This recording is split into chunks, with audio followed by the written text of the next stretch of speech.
Good afternoon and welcome to the Sunset Safari. It is a very gloomy day out here in the Mara Triangle. Archie described it as looking like Scotland this morning. Archie, have you ever been to Scotland? Neither of us have, but that's what we'd imagine what it would be like. My name is the Marshmallow Queen, and sometimes they call me Taylor. And then, of course, on camera with me this afternoon, bringing you all the most amazing footage, is Archie.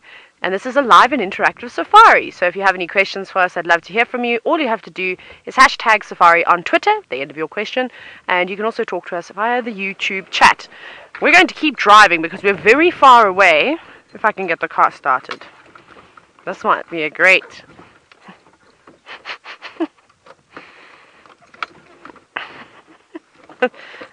I don't know what's wrong with my key. My key don't... This is fun. So, right. While I try and figure out how a car works, because apparently I've forgotten how to start one, let me send you over to my partner in crime, Ralph, who's also on the safari this afternoon. Yes, thank you, Taylor. Good afternoon, everybody, and welcome aboard once more on the Sunset Safari. Yes, we are here in the Mara Triangle, looking out over towards the Mara River. We are in Kenya, and my name is Ralph Kirsten. We've got Manu on the camera. How's it, Manu? So good. Thanks to have you on board with us, folks. Please join us on the hashtag Safari Live on Twitter and on the YouTube live chat. Please send through your questions, your comments, get involved, send us your stories, send us everything you'd like us to talk about or to chat about. We'd love the conversations to flow. And here, looking out over this beautiful vista, we are thinking about what we're going to be doing on this drive, and Manu and I have been leaning towards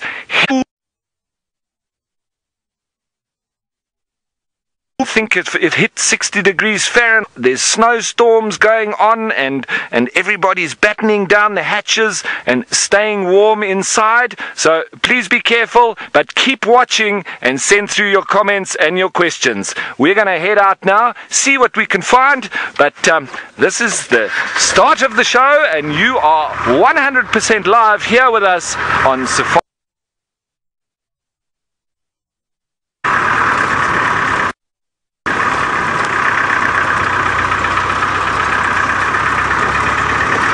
Now, Debbie, I hear that you envy our weather, that is freezing there on the east coast of the United States. Well, we're not quite used to this cold weather, Debbie, and I know that you are probably sitting a lot colder than we are, but you know, if I have to have my jersey on, you know it's cold, and yeah, but even at 15 degrees or lower, 60 degrees Fahrenheit, very chilly for us and very unseasonal as well, because this time of year, all the locals that I've spoken to, they say it's normally very dry and normally very hot as well, hitting that 90 degrees Fahrenheit, 30 degrees, upper 30s centigrade. So we're in an unusual now settled over us. So I think this might be us for the next couple of days, but that's great news for predators. So we're going to keep searching, because they might be active, and once we find them, I'm sure we might have some amazing scenarios. But while we do that and continue on our road of discovery, let's send you on over to Taylor, who once more has one of our feathered friends. We do, and we were talking quite a bit about this bird. Well, Ralph, you were doing most of the talking. It is a lilac-breasted roller, and they're such gorgeous looking birds with all the different color plumage. And then you may notice that there is something behind it, and of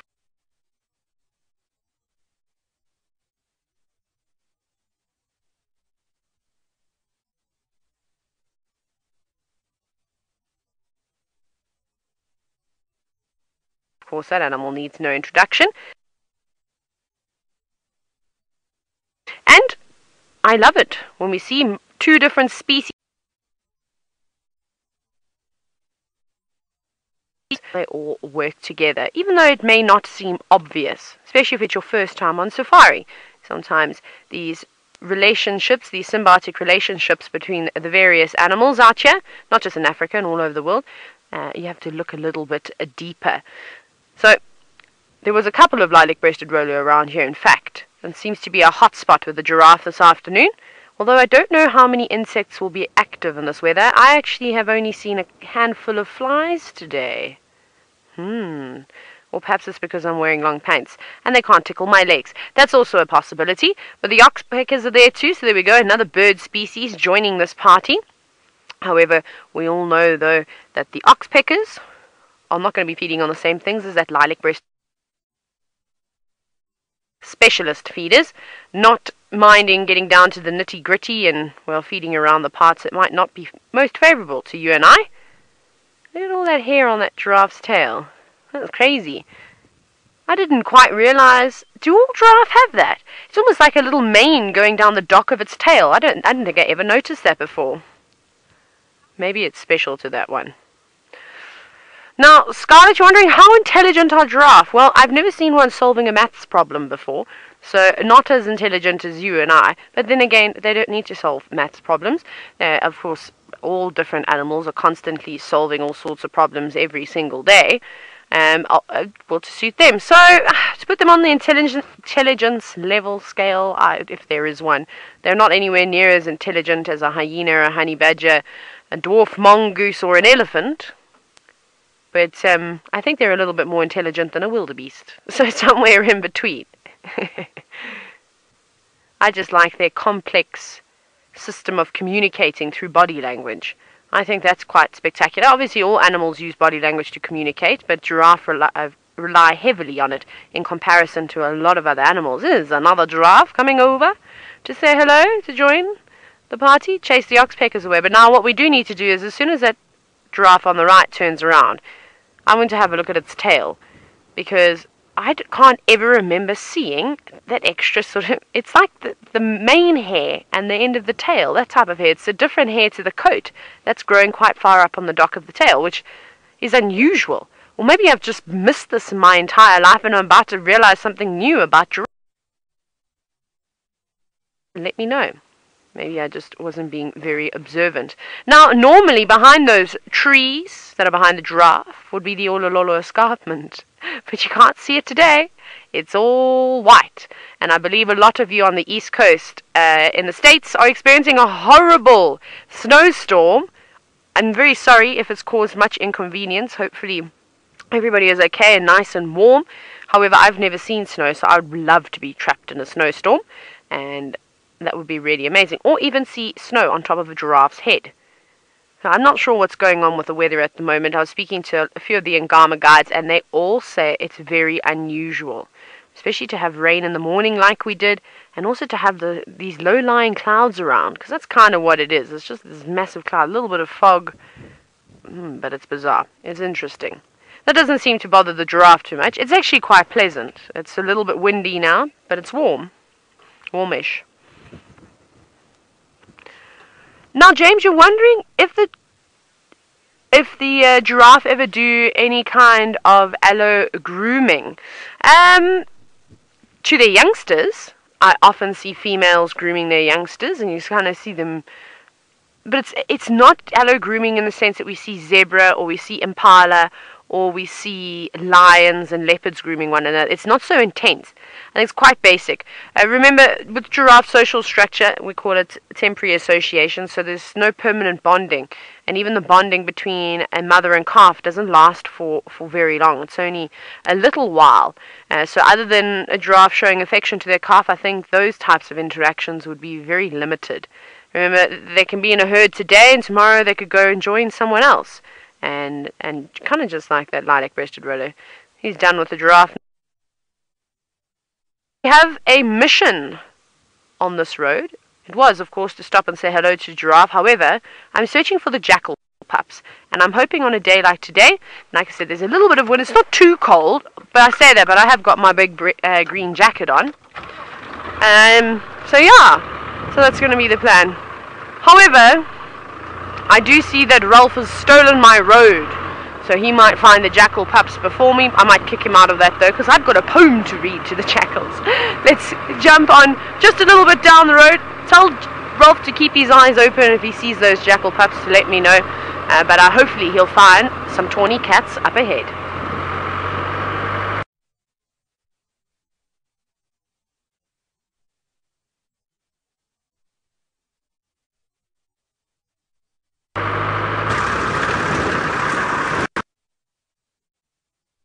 Of buffalo, so I think we're going to go and have a little look and stick our noses into the herd and see what they're up to, and then maybe try our luck and see if we can get across the marsh and onto the other side, where we've been finding quite regular sightings of the lions over on that side. So I think that's the plan for now. We're taking it as it comes, and it seems here just in front a very big herd of buffalo. So let's go and get in the mix here. It's going to be exciting. Look how a little bit of them have already started looking up and over at us.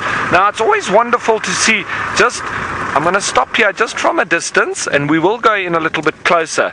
But with buffalo behavior, this is all probably part of one larger herd, and there is a real structure to the way that buffalo move.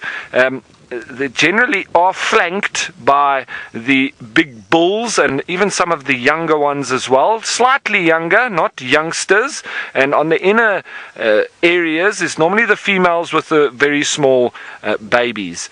And one little story, yeah, it's story time again, and we're talking buffalo now, so I need to think of my buffalo stories. And once upon a crime, many moons ago in Botswana, in the Okavango Delta, I saw a massive herd of buffalo like this, moving through the marshes, through the swamps. But in Botswana and in the Okavango Delta, you have these little termite mounds that are quite big, almost like islands in the marsh. And these buffalo were moving through, and I spotted a big herd of, pride of lions, and they were lying up on one of these particular islands, and they spotted this herd moving towards them. Now there was about 15 lions, and all females apart from 2 males, and so there was a good contingency of them, no babies. I don't know if they had them stashed away, but they spotted these buffalo moving towards them in this kind of formation, with the males flanking on the outside and the females with the babies on the inside. And these lions all put their heads up and they watched them coming towards them. They landed up about 500 meters away.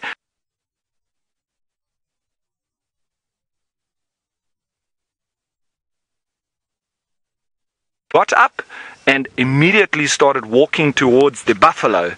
Now the buffalo, because they could see these lions, they all pricked up their interest. All of the males flanked very hard to the front, and at a moment the female lion started running towards them, and I thought, is she mad? What is she doing? She's going to get herself killed. It's suicide. And she ran straight at them, and all of these males flanked right up to the front, very grouped together, and they started to charge towards her. So you had this collision course happening between this one female lion and all of these males that had now rushed to the front. And at the last minute, before they hit each other, she veered off, and they all chased her, and she put foot and she raced off, and they charged after her. At this exact moment, the rest of the pride jumped up and raced into the buffalo in a very short space of time.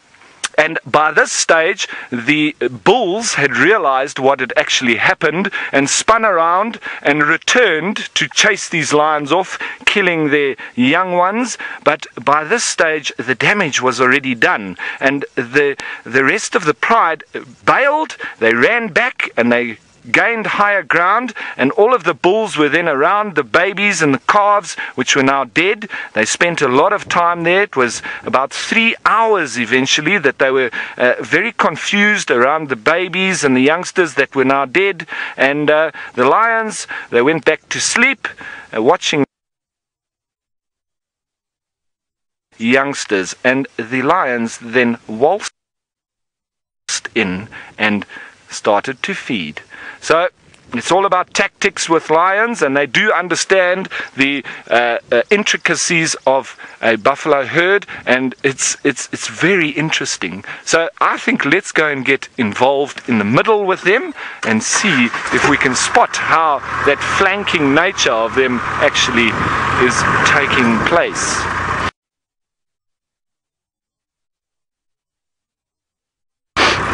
Now, excuse me, I've got a in.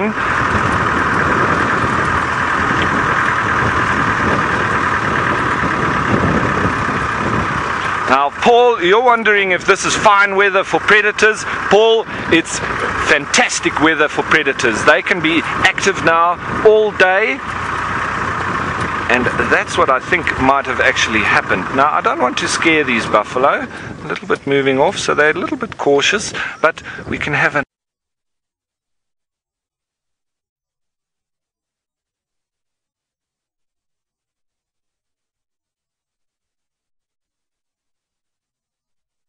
nice view of some of the females. There's some young bulls around as well, but if there was any danger, they would flank.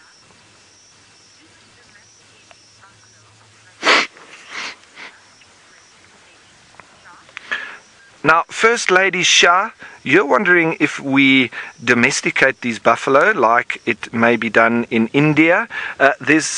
As far as I know, there's no domesticated buffalo. There are some game breeders that do breed them for their monetary value, because at the moment they're probably the most prized animal out of all. It used to be the sable, but now buffalo do fetch a hefty price, especially big bulls with big boss and horns. But in those areas, I suppose they become slightly more habituated to humans, but they haven't been tamed at all, and they're not used to, I think I've seen images of them being used to help plow the fields, and used almost like oxen, but I've never known or heard of buffalo being used in this way. But it's very interesting to see the different buffalo type animals around the world that have been used in particular ways. It's very similar to that of the African elephant versus the Indian elephant. The Indian elephant obviously having been habituated and trained with humans over hundreds of years, and the African elephant never having been put through those motions, and obviously a very late stage with them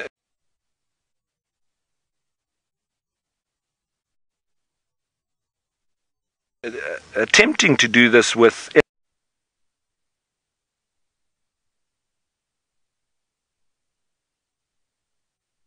involved to break the spirit of the elephant is not ideal. So we prefer that the elephant-back safaris are not promoted, because the problem comes when somebody gets injured. It's obviously the elephant's fault in the end. So there we always have the little egrets running around their legs.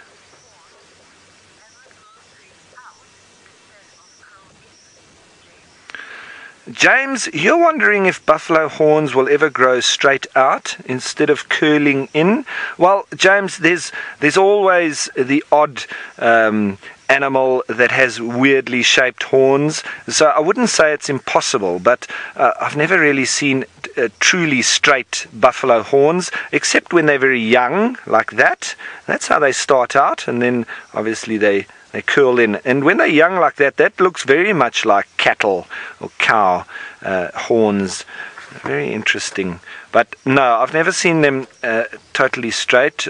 but there is the odd one that maybe has one curled and one straight. You know, they almost stay like when they're young, like that. But it's not very prevalent at all.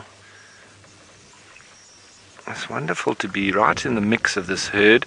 A lot of oxpeckers around and egrets, all taking the positives of the buffalo moving through.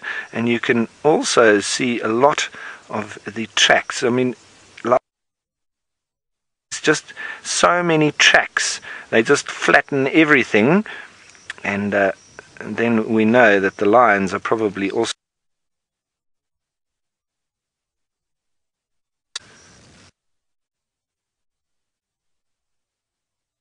buffalo up. Alright folks, so as the little last few of the buffalo cross the road, we are going to be attempting to get across this marsh, and who knows, maybe I'll be taking that badge back from Taylor, but I'm going to have to try my best to get through without getting stuck. But while we do that, I'm going to send you on over to the very Taylor and see how she's getting on. Ralph refused to give me the badge today, just by the way, because he wanted to change the rules, and I said, no, I can't make that decision, and neither can you. It has to be the original founding member, obviously meaning Jamie, so we have to wait till she's back at work before we can be changing any rules. I think that's only fair. So he says, fine, he's keeping it. So I said, okay, I've still got the title. I'll make myself a crown, don't you worry. I'll make it glamorous. So we're just kind of driving at the moment. I've changed my plan completely. I'm not going to look for the jackals, otherwise I'll just be driving behind Rolf the whole time. So we'll let him, if he finds them, we'll just go find them some other time. Hopefully they'll still be around. However, our days are going thin with the jackals. They're going to disperse soon, and then there will be no more. We'll have to wait till next year till we start seeing jackal pups again. It's quiet. The escarpment when I first arrived here was very busy. Now there's nothing. It's just a land of emptiness. Well, not emptiness, because there's grass and trees and vegetation and rocks and things, but not many animals. Haven't seen a cheetah along the escarpment in months. Haven't seen those lions along the escarpment, not once. I think I heard them. Well, not once since I've been back. I think I heard them. That's all. But I'll keep looking in hope.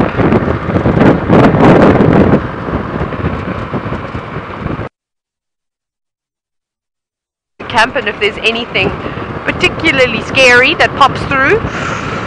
The one that terrifies the most is the one that we don't really see, and it's not actually a scary animal at all. It's just its call. It's the tree hyrax. My goodness, you hear that thing outside your tent, you will jump straight out of bed, and I don't know, I don't actually even know how to describe the sound. It's terrible. It's not a nice sound at all. Anyway, so they're quite terrifying, but just from the noise that they make. Hyenas come into camp often. We have hippos. There's some. So that's kind of it. They can't, in terms of creatures that come. Oh, we get snakes. Lots of snakes, but not at night though. Well, we don't see them. But mambas, black mambas. There's a green mamba. There's a puff adder that lives around camp too.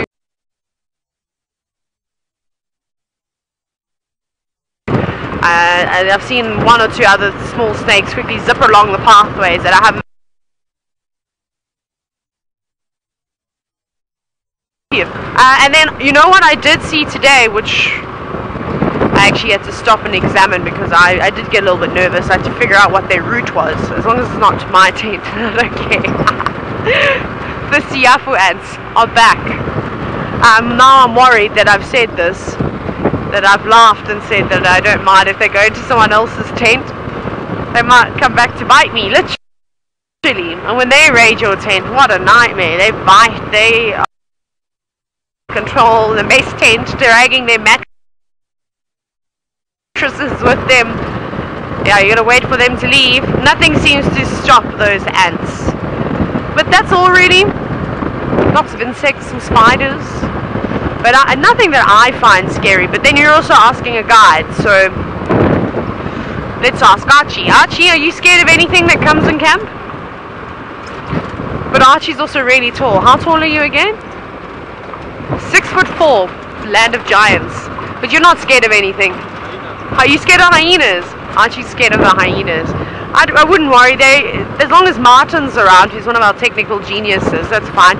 He leaves his shoes outside his room. I saw about 67 pairs of shoes outside his room today, and I did have a little chuckle. I thought, which one is the hyena going to take next? Because he's already lost a shoe to the hyena. So maybe one takes another pair, and then you can just wear the two shoes that don't match. That's an idea.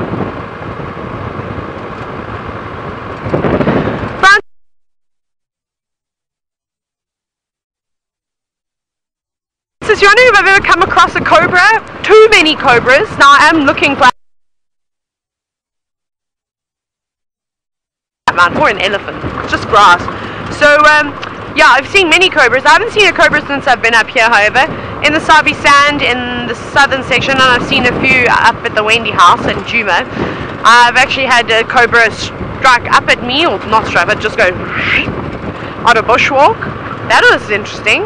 And then my favorite cobra story has to be one night at dinner.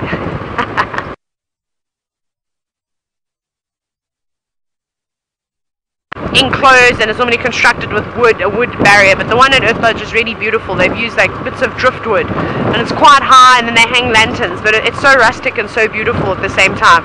Anyways, great hangout for the Mozambique spitting cobras, and the one night we were sitting quite close against it. I was with my two guests having dinner, and wow, what have we even got there? And then the next minute, sorry, we're going to try and show you something.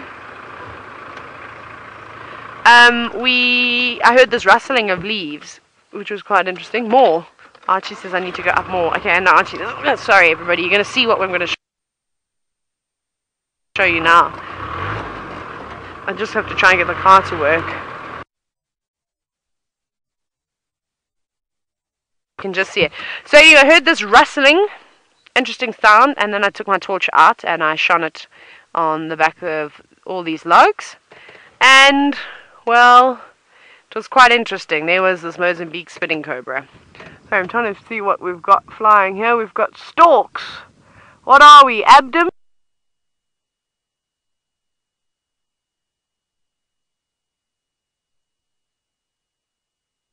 Time I saw storks flocking like this was my snake story. I'm just trying to look with my binoculars. Yeah, they are abdomen storks. I'll show you why they're abdomen storks. Now, they've got quite a white belly and a dark head. We know the woolly neck storks have got white heads. White necks. Cool! And they're all catching thermals. They're being blown around quite a bit. I'm just trying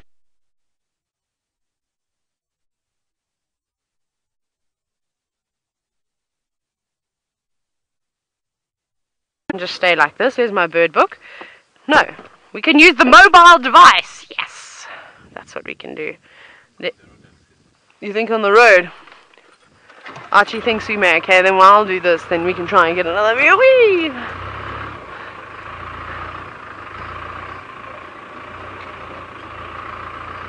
Okay, I have to go back in here though. Sorry everybody, we're doing some serious maneuvering. But like that? You don't think we'll get it now that we're angled? Still the roof.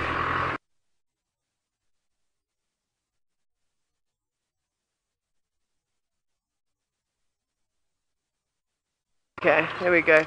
They're being blown around quite a bit. Okay, so while Archie tries to get you another view of those stalks, I'm going to try to find them on my phone. There we go. Sorry everybody, this is a live safari. We have to maneuver around. Sometimes it takes a little bit of practice. So, while I look for the stalk. Anyway, so I told my guests, I said, don't be alarmed, but you need to trust me and you need to sit very still. And don't move until I tell you to.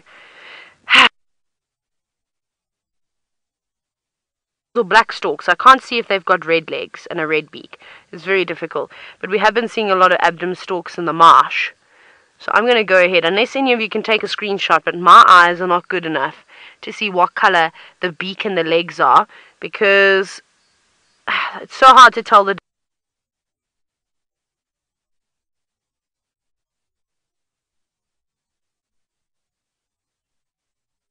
difference between the abdom and the black stork when they're in the panic when you say things like that. And off they go again. And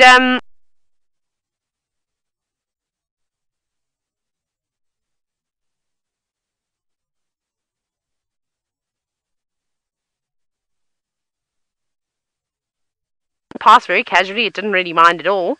And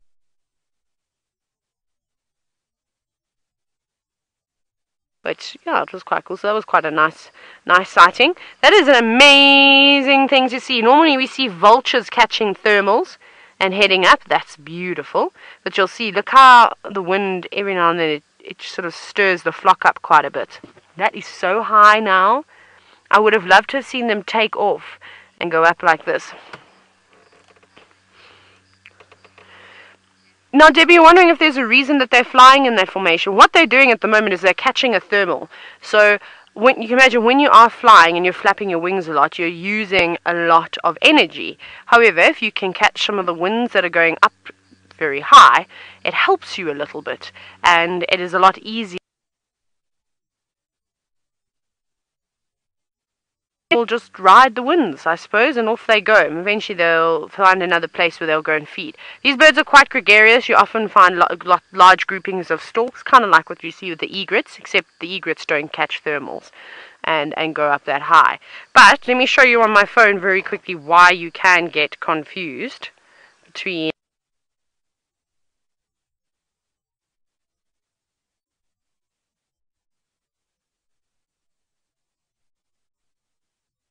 I have to keep tapping my phone because of the energy saving thing. So you can see, if you go a little bit closer so you can actually see what's going on there.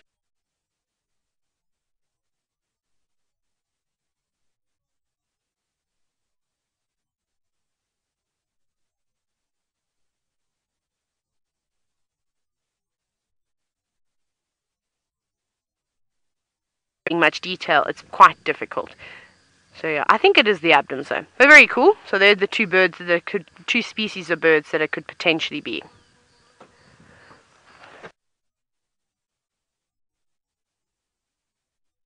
I don't know where we're going now. I was not facing this way initially. I'm going to turn around now.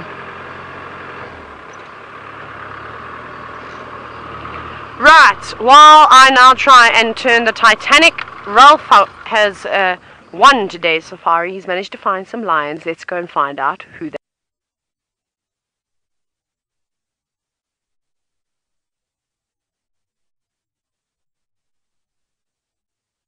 are. That.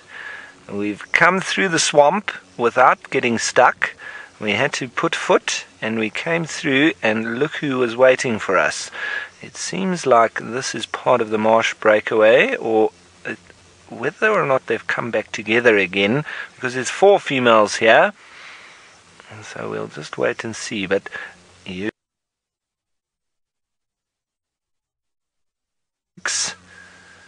look at this, eh? And you know how the saying goes, the harder you work, the luckier you get. Well, we have been working hard trying to find predators, and we've found them, and we've also found them on the move, awake, alert. They're looking out at that buffalo herd that we just came across, past them, and so they're watching up towards them. But I'm not convinced that that's what they're actually after. I think that as they walk along, if a little piggy jumps out of the grass, I think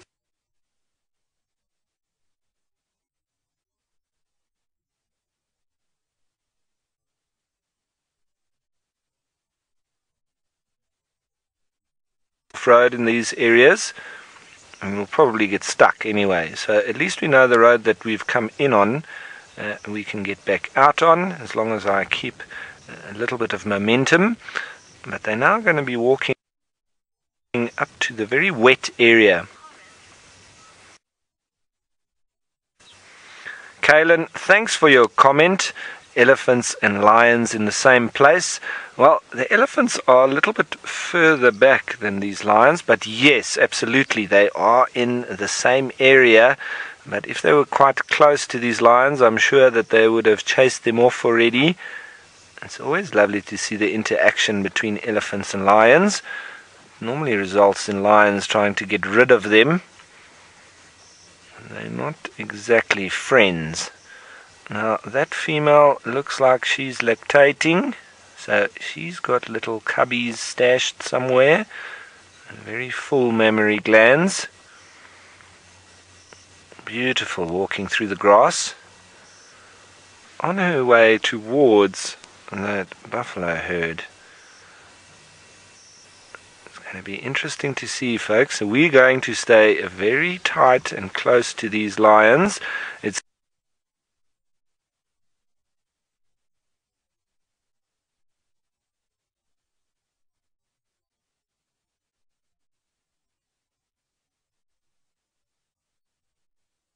and start zooming over. However, we have gone through a very thick and wet, muddy section, so there might be people that are wary to come where we are, because we've used all our skill and knowledge to get where we are, driving our 4x4. So I think some of these other 4x4s that are driving around are not as capable as the ones that we have, as these topi are now fully aware of these lions. Soon and following up after them. We don't want them to disappear into the grass.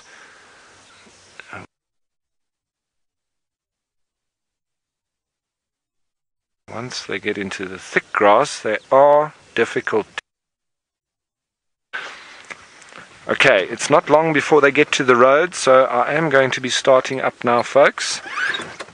We are going to get in behind them, because the potential is also there that they're going to cut across the road, and then we need to try and find another way to get around and catch up with them. Try and leapfrog and get in front of them, but for now we are behind them. Let's see if they stay on the road or if they continue up along it. But I can tell you now that if anything jumps out near to these lions, they are going to opportunistically hunt it. So this is very exciting. Wonderful, wonderful. 4 fully grown, very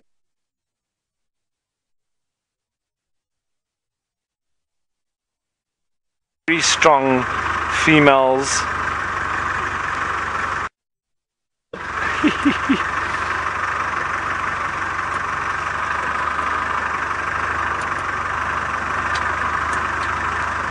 Now, Mia, you're wondering if I know how old these lionesses are. I don't know exactly, Mia. I haven't been told exact ages, but what I'm guessing is, you know, female lions in the wild, they're normally prime condition. So I would say, making an estimated guess, at about 10 or 12 years old, because they're really not very old at all, and but they are in their prime. So my calculated guess, between 10 and 12 years. All right, Mia, what do you think? You think I'm right? If there's anybody that's got any knowledge on the exact ages, please feel free to send it through. We'll take what we can get.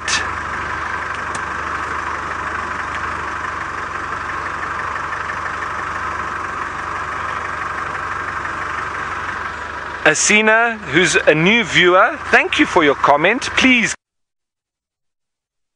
keep sending your comments in and questions, Asina. Very possible, Asina. So that's why we're going to follow these lions. Nothing is scripted here. This is absolutely wild.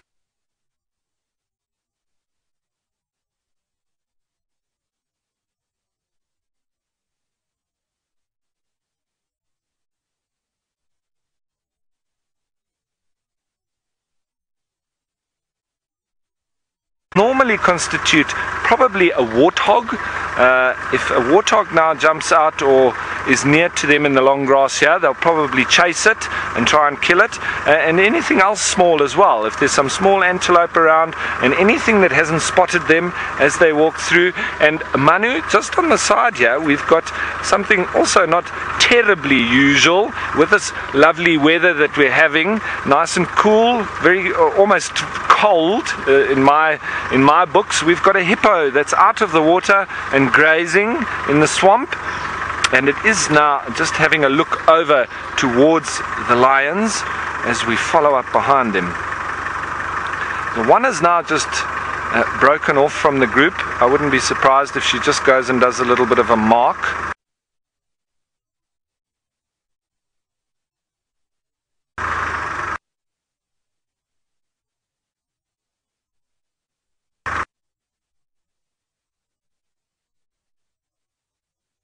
See, they're also sniffing around, possibly looking for any sign of other lions that have maybe moved through the area. They are mobile, they are interested. Anytime just recently, and this hippo is coming towards them now. I wonder if he wants to try and get rid of them. That's quite strange here. Look at this. This hippo has now come straight towards these lions.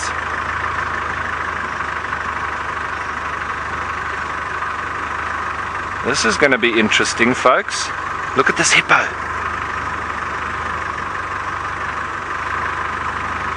Okay, folks, we might just do a little bit of an action broadcast, which is, it goes live on Facebook, and you can then watch it at any time. We're just going to see what this hippo does. I think he might just actually be crossing between them.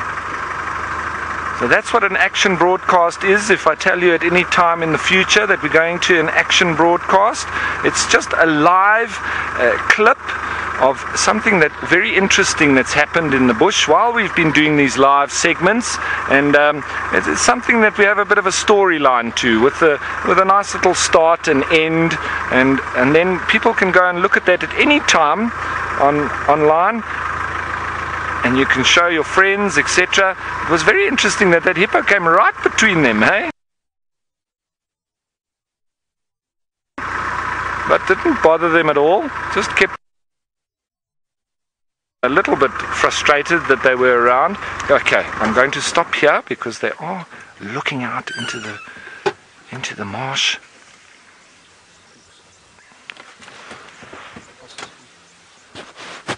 Okay, there might be something there. I think Manu's spotted something that they may have seen. So, and it's just behind that bush, folks. So I'm just going to go a little bit forward so we can see what they may be looking at. Oh, there's some warthogs, I think. And if they've spotted those warthogs, they might have identified dinner. Yes, there is warthogs indeed. Well spotted, Manu.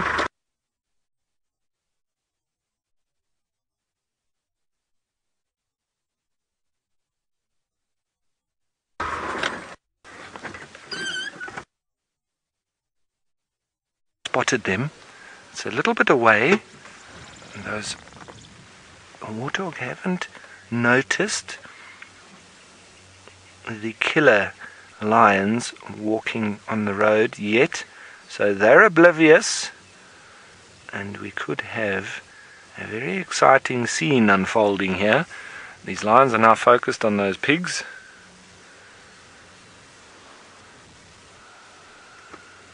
Now they're looking back at each other, almost seeking reinforcement and asking each other, are we going to do it? What's happening, girls? They do work as a team, so there will be a definite leader amongst them, and you'll see that there's generally one that will walk in front and the others then follow. It seems we might be in business here, folks. So those warthog are still quite away from them, so they've got quite a bit of ground to cover, but they're making out for hunting. I think those two may have spotted them, but that other one is still continuing. For some reason those two decided no, But this one that's now going up on top of the termite mound, still swinging his tail around, chasing flies, like he doesn't really know what's going on, but he seems to be following his mates. I wonder if one of them got spotted. These lions still looking at them quite intently. But this is great, folks. We've got them on the beginning of our drive. It's perfect conditions. It's nice and cool, and these lions are on the hunt. So I think we're going to be following them for pretty much the rest of the drive. I hope you're all happy with that. I don't think we should be...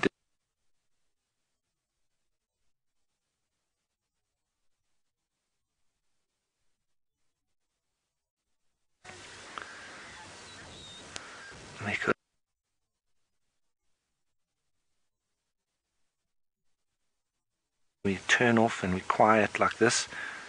We're in their environment with them.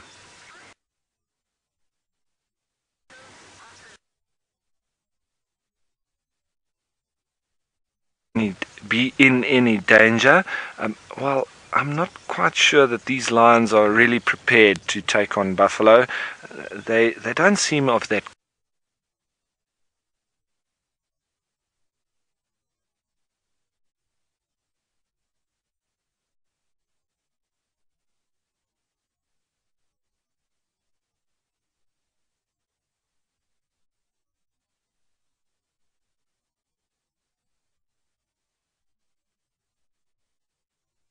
They don't seem to have been hunted much by lions, because even when the lions move near them, they're not too worried, and it seems that they've sort of got into a rhythm or a habit of not being particularly perturbed about the lions in the area. And that shows me that areas where lions hunt buffaloes,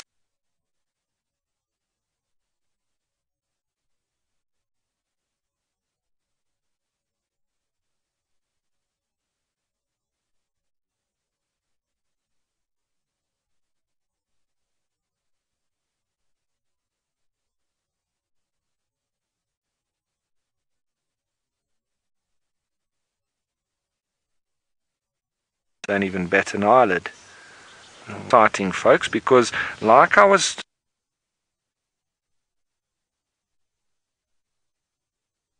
talking about before,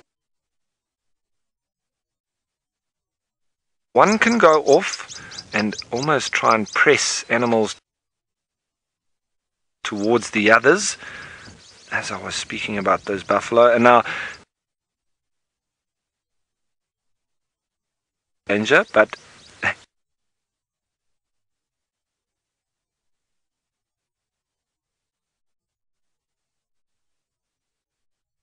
they're not going to stick around and see if these lions are indeed going to try their luck. It's not impossible, it's just my feeling that they're not particularly after the buffalo. I think that that female's trying to get around and maybe bump something smaller towards these three. So they'll lie there in wait, in ambush, and as one goes around, they could potentially bump something towards the others. It's not always good to move together in one front, but I've very often seen with lions that you can have the majority of the group sort of lie up in one spot, and then you have one that goes off on the side, and it's almost like a decoy. With the three lying there, the animals are watching them while the other one disappears off into the grass and then comes and gets them from the side or from behind. It's lovely to watch. I'm glad.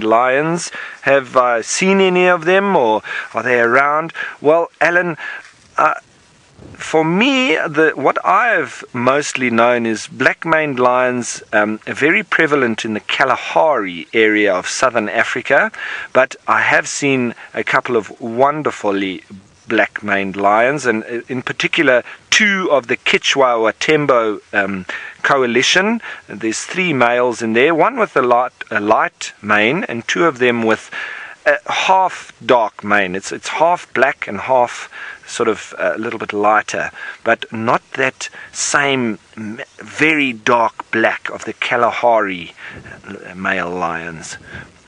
I haven't seen them yet. I could be wrong, and so please don't get too cross with me if I'm totally off the ball, but I'm just talking about very black mane like the Kalahari males, but they are beautiful nonetheless, and very big as well. But we're going to wait and see what unfolds here. Now there's a 2-2 split here. 2 have moved off onto the southern. So we're going to sit and see what happens. She's now showing herself. There's 3 that are in strategic points, and the buffalo have turned around and are watching them. Fascinating, eh?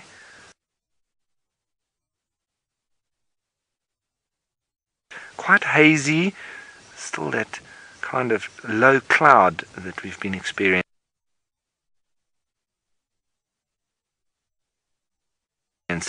All a part of this almost cold,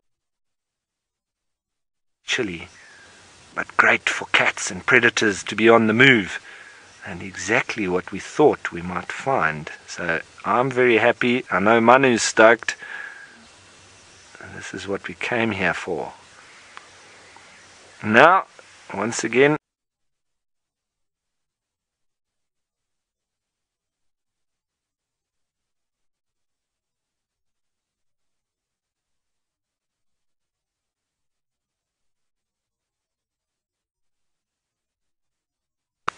that female cheetah and her son, they ate their fill. That was wonderful to watch.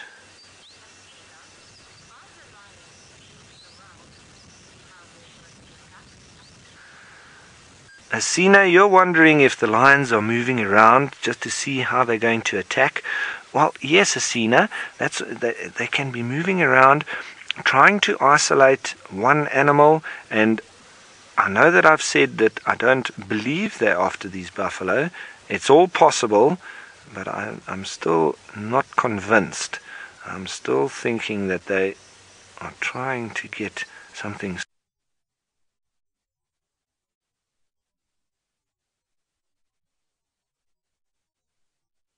smaller that has not picked up that some of them have got. And then what happens from there? But it's anyone's guess. 1 or 2 of them have gone to ground, but they're still very keen, very interested, still looking out, and there just has to be one animal that is within striking distance, and we're going to see that unfold very quickly. And that's the trouble with cats, you know. You follow them, and then you get into a false sense of security.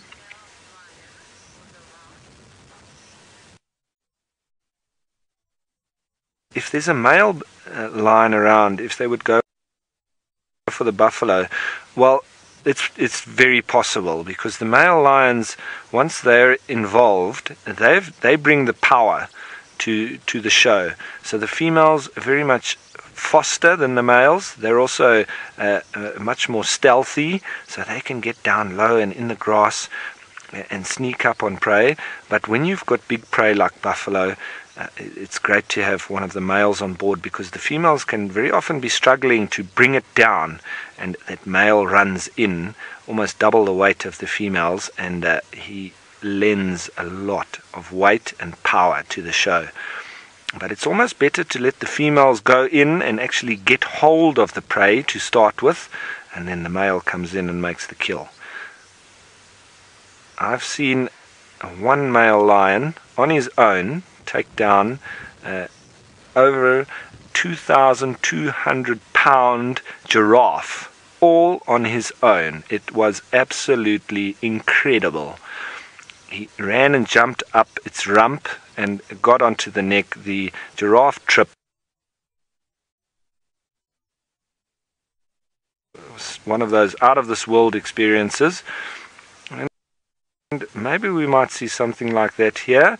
We just need to be patient, because like I was saying, it can go from this through 3 or 4 hours of sitting and watching them doing this to within 20 seconds there is something dead and they're already eating. So you've got to always be on your toes and ready for that chase and kill, because you get lulled into a false sense of security and you think that they're going to sleep, and then all of a sudden they're up and they're running and they're chasing and they're killing, and you actually miss that because you don't think that anything's going to happen.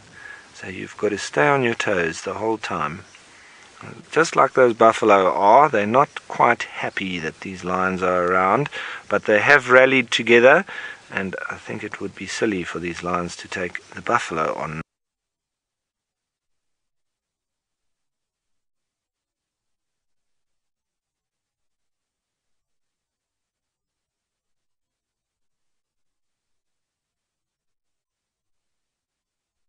Enough piggies in the area.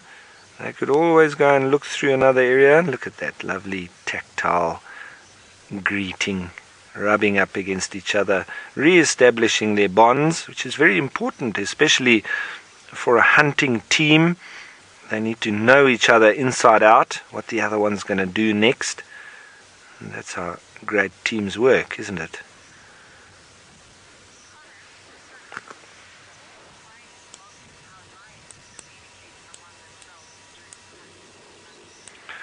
Sunny, thanks for your comment, saying that it's mind-boggling how lions communicate during the hunt, and when they hunt,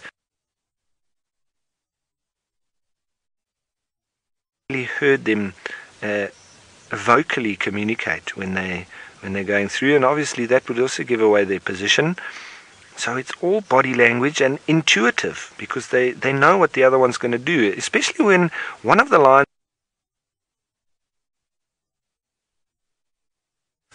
2 or 3 kilometers away, and the others know exactly what that one's up to. And that's why I say it's knowing your partner, knowing your friend, knowing your teammate inside out.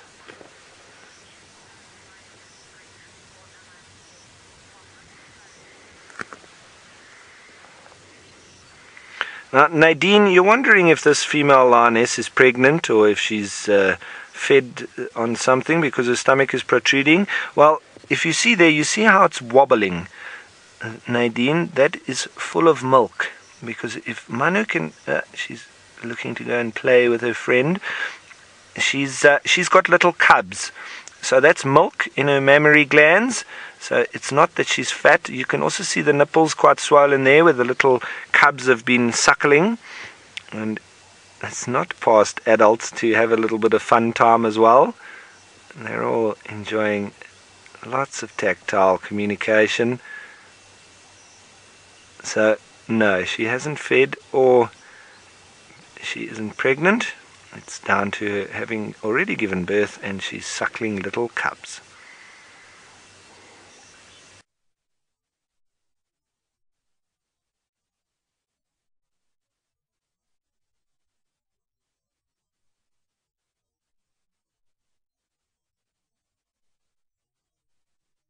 They are rolling around. They may be just re-establishing their bonds, maybe just talking about the plan ahead. And so we're going to stay here. I'm not going anywhere, but we do have some little gremlins creeping up on us behind the scenes. So before anything terribly exciting happens here, we're going to send you on over to the mountain cam and quickly get it sorted out, and we'll be back soon. So don't go anywhere.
Welcome back.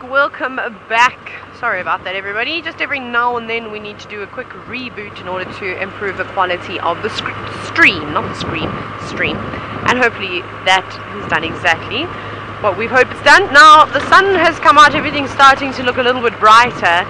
Actually, bright it is. It's quite hard to see without sunglasses today. Everything is reflecting straight back into your eyes. It's an interesting coloration. So we've changed our plan, and I thought, and we're driving now because we've got a little bit of a way to drive, I thought we'd go and check out the salt pans. Not the salt pans, the salt licks down that way. So that's where we're going to go just now. And it'll take us a while to get down there, but seeing as though we've got this new repeater up, we'll give it another bash, maybe another test, and see if we can find some lions that like to hang around there, because there's a couple of them, and I haven't seen this particular pride down here for a very, very long time. So we'll have a little scratch around. There's a bit of a marshy section along the way too, so we might even be able to see... What am I doing? I'm not concentrating, that's what's happening. I was supposed to turn. I've got this terrible habit at the moment of driving the same route and going to Serena. So every time I come round here, I'm like, oh, I must go to Serena, which is back that way, not this way. Anyways, so we used to see this pride of lions often, but I've come down a couple of times. I just haven't seen them anymore, so I don't really know where they've gone. I'm just going to check, because they could be anywhere from here, the Egyptian goose pride, and then the salt lick pride. So there's two prides that we can potentially see. Very hazy though, which is going to make it difficult. Now, Richard, you said you know we're not supposed to have favorites, but do I have a favorite pride of lions? Yes, I like, there's two lionesses that I think are part of the marsh breakaways. They live up in the marsh on their own. Those two girls are my favorites, and then after seeing they've chosen for themselves is spectacular. I think they've definitely got an eye well, for good things in life. I feel like some of these other lions could have chosen better spots. They all have their reasons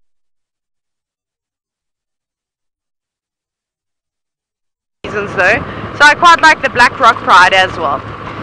Otherwise, and then the Southern Pride down in the Sabi Sand is by far my favorite. I love the Ngumas as well. It's hard to choose one.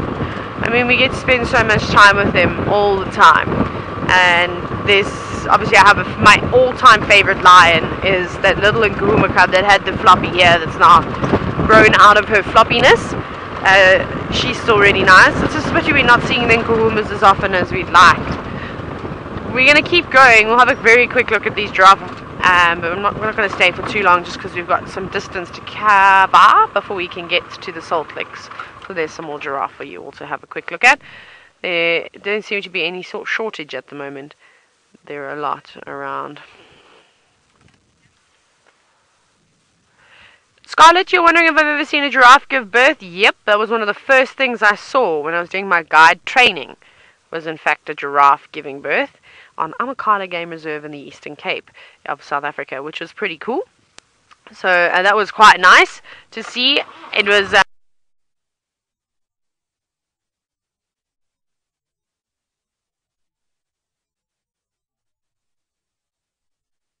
amazing. I wouldn't mind seeing it again. It's out in the wild, because sometimes the animals will go into secluded areas and then you can't see them. Obviously it's a bit of a risk if you're giving birth out in the open, and you could attract vultures, which would then attract lions, hyenas, all sorts of animals would come around. Just lots of giraffe around at the moment, which is awesome, because we haven't been seeing them. They're everywhere at the moment. They've come out to the open to eat the little shrubs that I think are growing quite well now after the rain. Ralph is still sitting with a pride of lions. I'm not sure which pride it is. They've been up and down. So everybody, we are still following up behind these lionesses, and they are showing extreme intent. I'm pretty sure we follow these girls, we're going to see something very unique, very exciting and very different. because no day is the same in the bush, in the wild, and no kill is the same either. So we just have to wait and see what they identify as the target. They're walking into that. The chances of anything in front of them actually picking them up is very slim. And the easiest way in this direction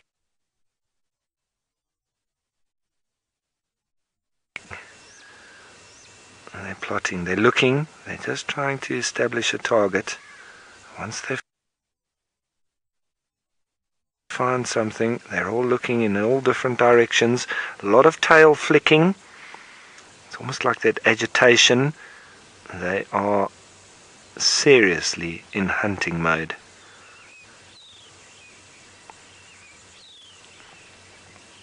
Wonderful to see that tactile communication, lots of rubbing, always maintaining the social bonds, and this has a lot to do with the teamwork, as we've spoken of what's going to unfold shortly.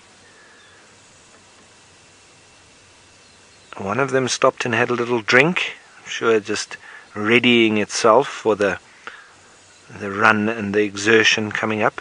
A little bit of interest there. Try and see something that they've spotted. Nothing for now. Still lots of tail flicks. It's a lot of long grass there, so there can be things moving through.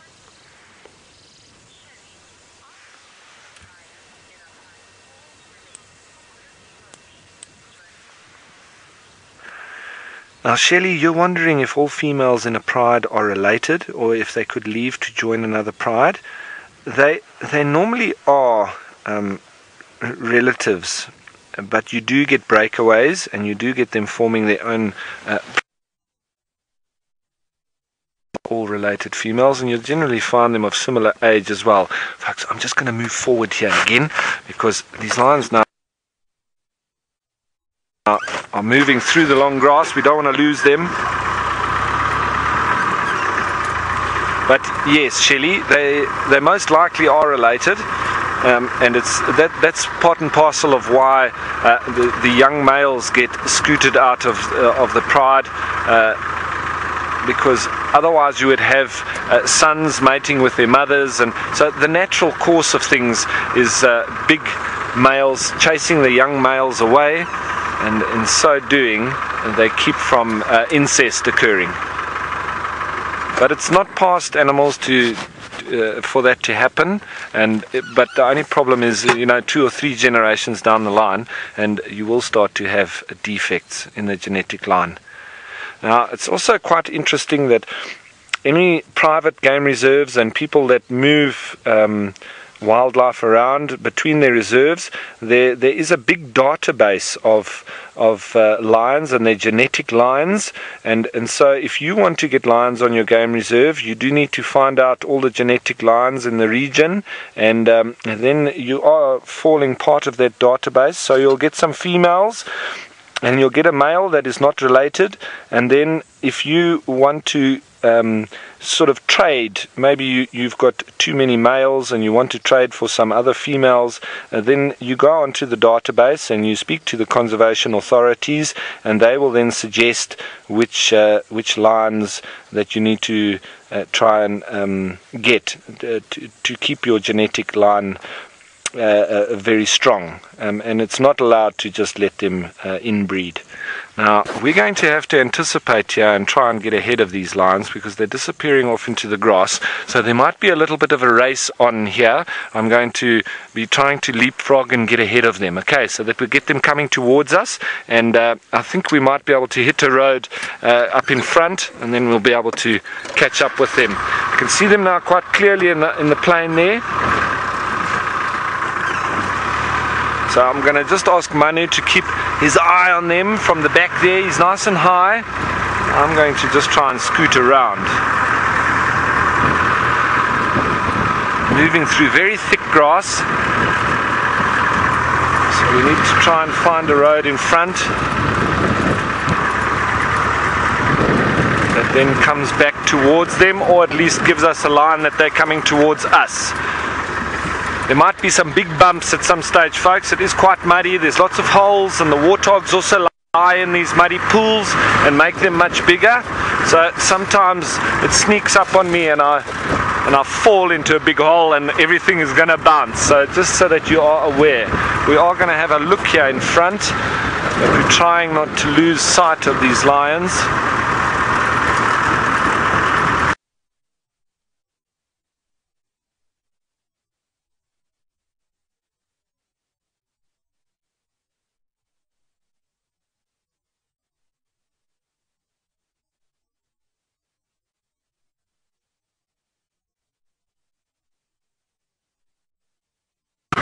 Well, I'm not sure if you're asking for this particular pride.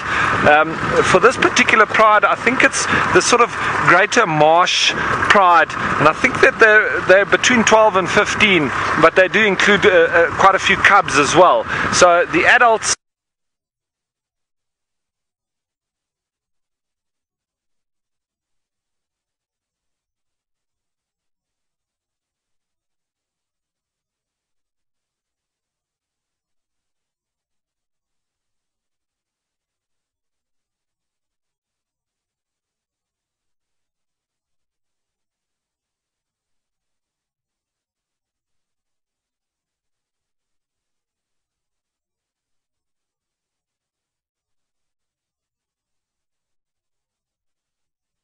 got another vehicle approaching from this side, but we need to look for a road that is cutting back towards them.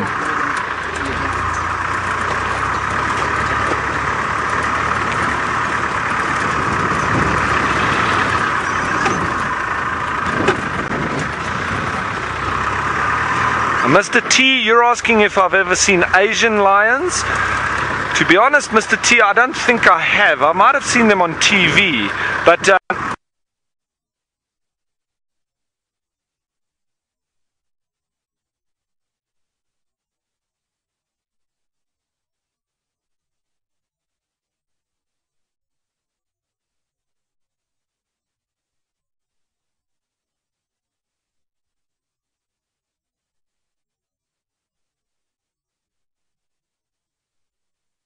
and they have been shot out, and now they're sort of isolated in Africa, but there would definitely be, I'm sure, isolated pockets, maybe in India, but there they also have the tiger. But the lions were very well populated around the world, and now, as I say, a little bit restricted to Africa. It's crazy to think that there used to be lions in Britain. Now, we have driven quite far from them, so we've lost sight of them, but we know where they were moving, and we're going to have to do a leapfrog to see if we can catch up with them. Folks, this is I'm going to just go a little bit faster, if I can, without throwing Manu out the back. And these are the holes that I'm talking about. Right there. Get through all right.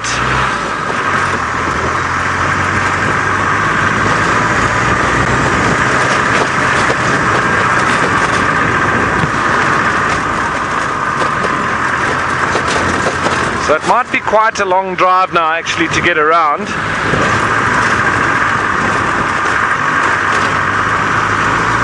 But we need to try and catch up with them because we know 100% that they're going to be hunting now. So we just want to try and get back to them as quick as possible before we actually miss the hunt.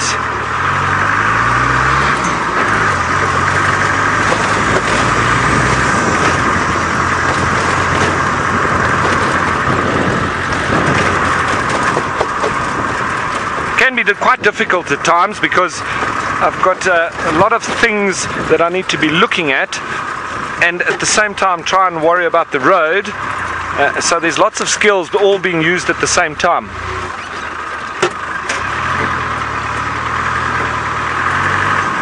So folks, we've found a lovely road that seems to be heading back towards them. We're going to race now and try and catch up with them, but while we spend this little bit of time racing and getting through the long grass, I'm going to send you on over to Taylor, who's got one of those lovely beautiful big birds to show you.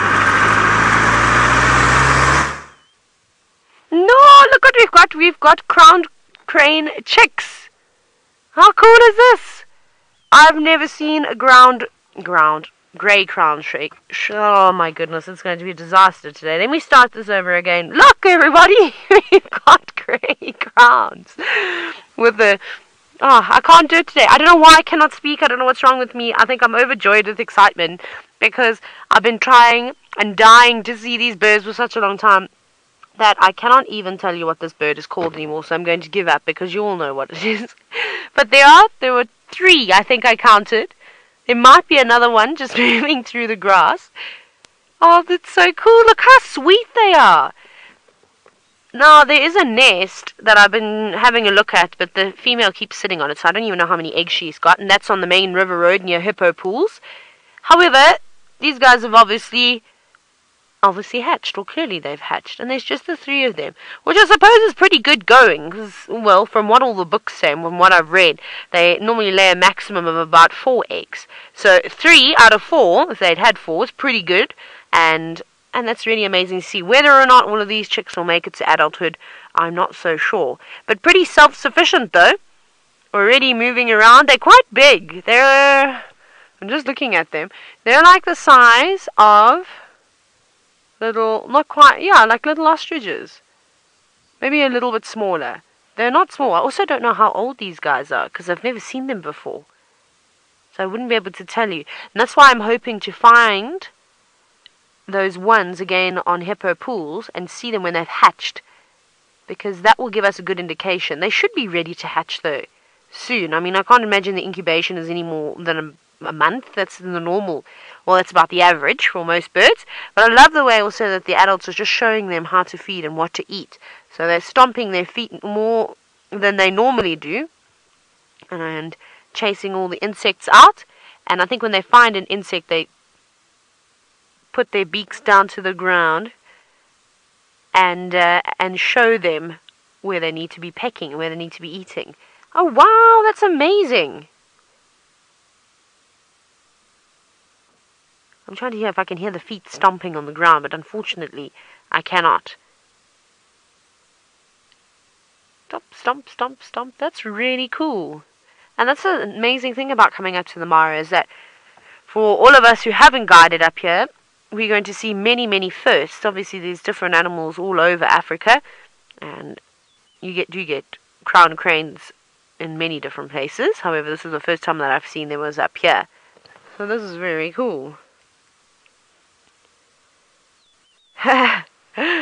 Alina, you're wondering what level are they on the fluff-o-meter? That was very sweet. Sure, let's have a look. They are pretty fluffy, are they? I wonder if you could call these downies as well. You know, with little thickneys and plovers, they typically call them downies. See, it showed it. It said, here we go, here's a little insect for you. Because of their down plumage. And look at their little wings. Little mini chicken wings. Well, not chicken wings, crane wings. That is so sweet. It doesn't look like they've got very many feathers on their wings. And they'll definitely need the adults' help to try and keep them nice and warm at night. Oh, wow! This is so exciting. We should start to see lots of them too.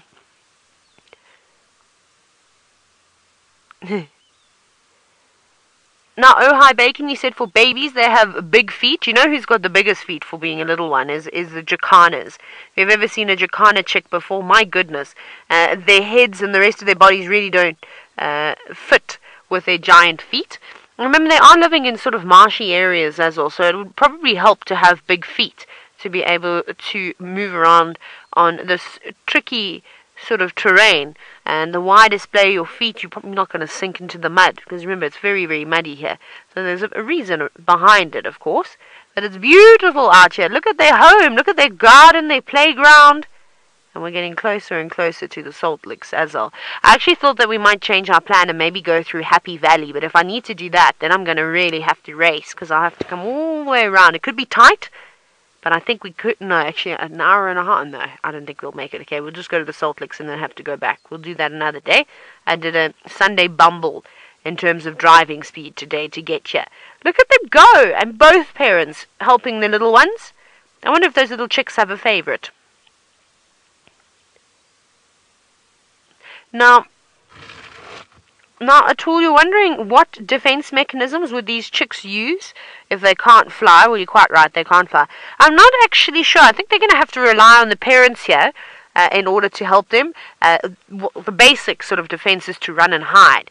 So if danger is above in terms of a hawk, kestrel, an eagle, anything like that, a buzzard, and they were to try and start flying over the top of these chicks, you might find that they'll sit down in the grass, or the adults maybe will sit on top of them to try and defend them. But unfortunately, they're defenseless, and I would imagine they fall victim to a lot of snakes, to a lot of those African rock pythons. I don't know, have we ever seen crowned crane chicks before? Could be another safari life first, and we're going to be experiencing a lot of these. I've been waiting and waiting for this. And I'm so glad that today is the day that's really put an even bigger smile on my face. Amazing. So they'll be gobbling up lots of things. I don't think they're going to be able to eat massive frogs just yet, because obviously their beaks aren't big. So they'll have to eat these little insects. There's lots of grasshoppers around. There we go. So not only are those chicks being fed by the adults, as we can see, you'll see them, they're already starting to pick up on what they're supposed to do. Isn't it incredible how they're able to learn so quickly?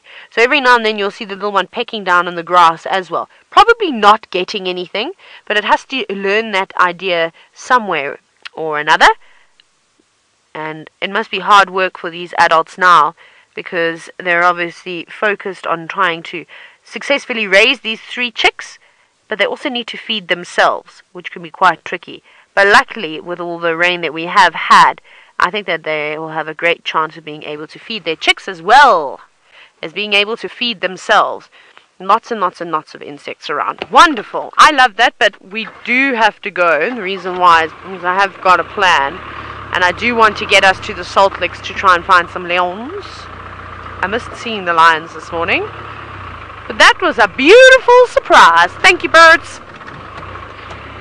Right. They normally live here. There's normally a couple of lions that live around here. I think this is the Egyptian goose pride, but they don't seem to be here today. So maybe they're somewhere else. Well, obviously they're somewhere else if they're not here. I just don't know where. Whee! We'll just pick up the pace a little bit to head in that direction. I just want to quickly check here, because there's those babies, and there's some female ostrich up ahead. I don't know if they're going to have any chicks, so we'll have a quick look. Nah, we'll have a very quick, if they don't have any chicks. Oh, I can't see anything in the long grass at the moment. It's bird baby season, everybody, which is quite cool, but there's a couple of female ostrich with a dark, gloomy sky and the golden grass, which is always quite pretty. I suppose there could be chicks at their feet, and we wouldn't have any clue as to what's down there. Like I said, when I was down in the Sand River Valley, we got to see some ostrich chicks, but they weren't very young.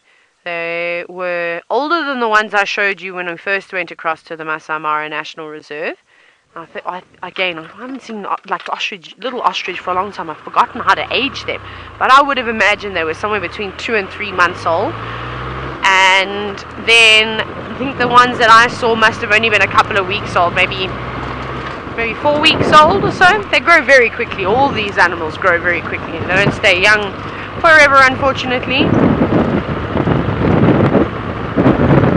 It's down there. You see so many shapes and things, but so misty. It's hard to make out what you're looking at.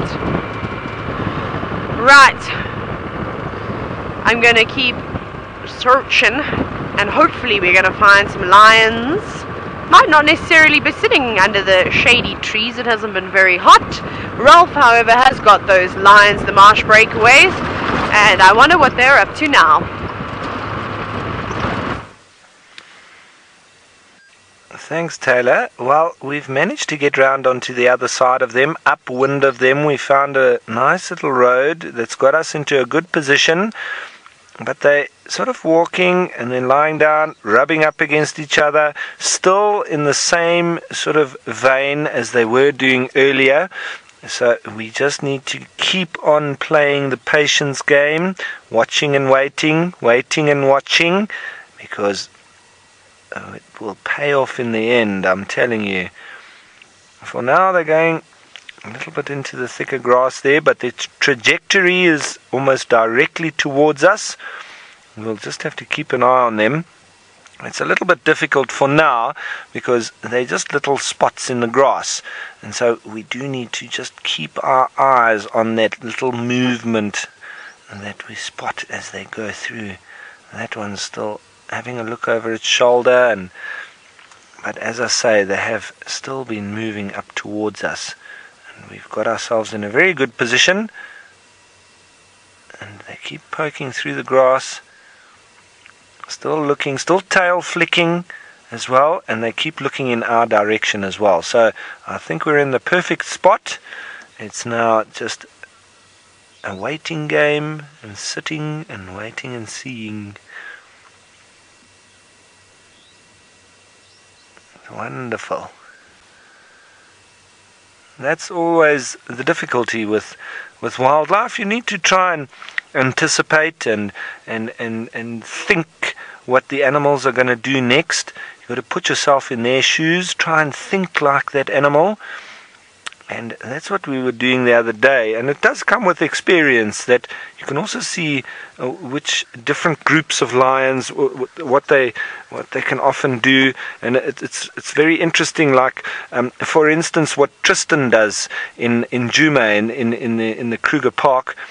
He knows the behavior of those leopards, so he can also anticipate what might be happening next, or which route they might take. Because Tingana, for instance, if he goes to Chitwa Dam or wherever he might be seen, and then he moves off in a particular direction, Tristan knows from his behavior which way he would be going from there. So it's one thing knowing a general animal's behavior, but then it's also another knowing exact individual animal's behavior. And with Tristan having spent a lot of time with those particular leopards, he's got a big insight as to what they might be doing next. And that's why he gets himself into good positions, because he knows how Tingana thinks, he knows how Hosana thinks, and which way he might be moving, and so he gets himself into perfect position. And so we're trying our best just to anticipate through general animal behavior, and that's what I'm doing, from drawing on all the experience I have of lions, trying just to work out which way they're moving, and also taking in all the local knowledge as far as possible. And that's where in particular I tapped Brent's brain a little bit, who's been here for an extended period of time, and he's very convinced that at this time of year these lions are pretty much only after warthogs, and that's why I've been speaking of them seeking a little piggy somewhere in the grass here. But we do still need to now relocate them.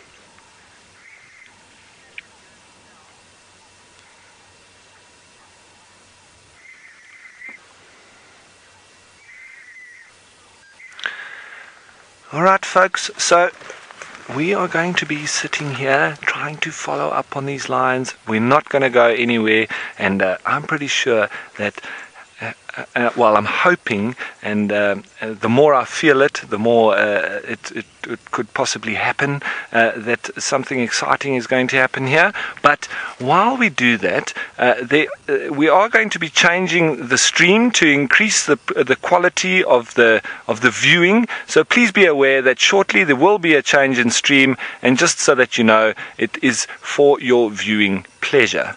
All right, so we are going to now try and just relocate these lions, and once that has been achieved, it is going to be fantastic once more. They have moved off, and I'm thinking that we might have to just wait now and see where they pop out in the grass.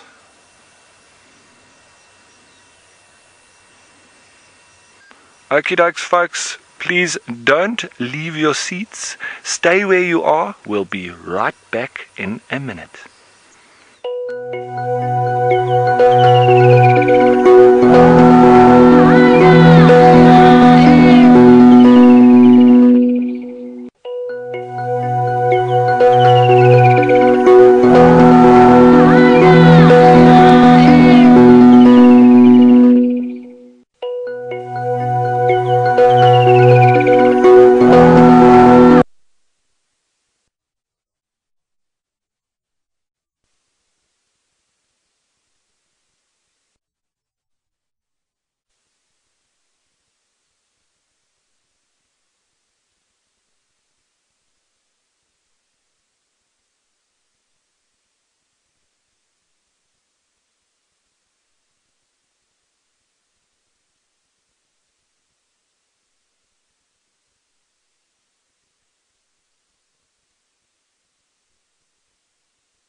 Good afternoon everybody, and welcome to our improved stream and the beauty of Djuma Game Reserve and sunny South Africa. As you can see, it's a beautiful afternoon. There's beautiful clouds, a bit of blue sky, and well, it's a lovely day for a game drive, so hopefully it will be a successful one.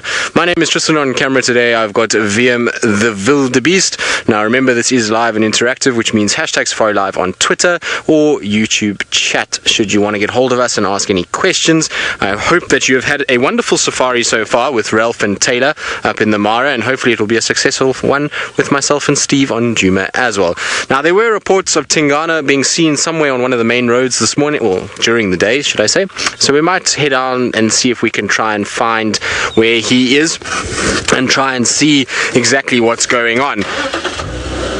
Now what we are going to aim to do is probably try and pick up some of his tracks and then go from there. The Tundi is also, we know, is floating about somewhere. She's left that den this morning. We saw tracks going away from there, so she might be out and about as well. So lots of things to look forward to, and I believe there was a view of the Nkahuma Pride at some point this morning somewhere on one of our cut lines, so we're going to go try and maybe have a little look around for them. Now, as I mentioned just now, it's not just me here on Djuma. Steve is also out and about and rearing to go, so let's go across to him. I believe he's got a feathered friend and he wants to say hello.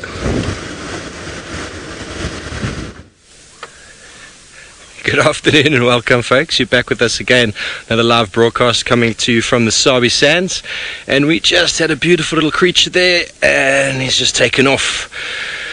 Well, my name is Steve Falconbridge and I'm joined by Senzo on the camera, and we are out here in a very cool and moderate climate today. With blessings to days like this in January. Normally we are boiling our absolute socks off if you wear socks, and we had a beautiful bird in the tree there, folks, which we have just missed. Let's show you a little picture on the screen here, if you can see that, Senzi. Absolutely beautiful photo. One of the pretty birds we have in the area, the crested barbet, the yellows, the black, the red, and that very versatile and strong beak. These guys are related to the woodpeckers, and they are known for living in cavities in trees. And the tree that we're looking at, we actually had a pair of these birds, and they were actually hanging around the tree, and there's definitely some form of cavity on the other side that we can't quite see, but they both came in and out. They formed little holes, little cavities that either a woodpecker would have formed. They do have the ability to excavate that hole a little bit better, and this is the right time of year. The male and female will form a monogamous pair, and they'll line that nest with maybe some feathers and some soft leaves and lay their eggs. The safety of the burrow.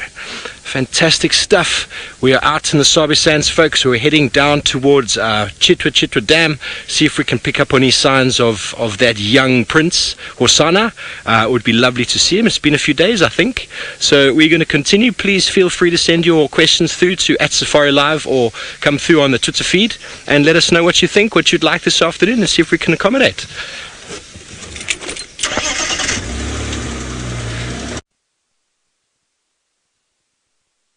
Peeled. I believe Tristan's got something for you. So, a little bit. Well, I do have something interesting. I've got my favorite little wildebeest herd, and hopefully Footloose is here and with all his friends. I can't remember, what was the name of the other one that Scott saw? I can't remember now, you'll have to remind me, but let's see how many of them are around. I'm hoping they're all here. There should be, I believe, 6 now. When I went on leave there were only 5, but I believe there should be 6, so let's have a look. They're all kind of lying off to my right hand side at the moment, but I want to just go this way because it seems like the babies are on this side. There we go, look at that, there's all the little ones lying together. 1, 2, 3, 4, 5, 6, they're all here. So there's the little ones all in a little grouping together, and this is very common for baby animals, is that they do spend a lot of time in nursery units, but they're all lounging about. Footloose and friends have had a busy morning by the looks of things and are now having a little nap. But how cool is that to see? It's amazing that they've all survived this long. I kind of betted against the fact that all 6 would be alive and well today. They obviously are quite small, and being out on quarantine are often seen and then hunted by various animals. Have you been rolling in the mud, little one? Yes, you've got mud all over your head, don't you? Is that mud? It looks like mud. Yes, it is. What have you been doing with your head? Have you been playing with each other? It seems as though maybe they had a little fun at the mud wallow, and that one's copied one of the adults and shoved its head deep into the mud. The male wildebeest do it fairly regularly. They'll often kind of just drop their heads down into mud and rub in it, and to accentuate the size of the horns, as well as to add basically a bit of oil onto the ground, which is a scent marking process. So they have a preorbital gland that they do that. But how cool is this to see all of them just lying together, and amazing to think that one of those, I don't know which one is Footloose, was one that we actually saw taking its first steps, which is very, very cool in life. So I'm super glad that we have managed to kind of keep them all around, and hopefully they will grow up throughout the year and we'll continue to see them, and by next year that they'll all be alive still with us. They are funny looking creatures when they're young. The ears are so pointy and big, and that big kind of nose that they've got, and then obviously the long hair that kind of hangs over their face. They look a bit almost as though they're out of the 70s a little bit. That's what I always think when I look at them. They're also got that brown coloration, and you can see very different to the adults. Now, the reason they're so much lighter is because of the grass and those kind of things. If you think of the way that cats see, and the lack of color that is in a cat's vision, then you'll find that these young ones contrast much better by being light like that. If they were dark animals, then they would often contrast heavily against the greenness and against the light colored grass in the winter months. So much better to be light like this, so that they can lie in the grass and camouflage a lot better than what the adults do, and the attention is then drawn to the adults rather than to them. But shame, it seems as though they've had a long day today. Must be tough to be a little wildebeest, and it has been cool weather, so they've been playing around a lot more than normal. Philip, you're wondering who could be a threat to them? Are the sticks and inkahumas around? Well, the inkahumas and sticks were both seen on Djuma yesterday.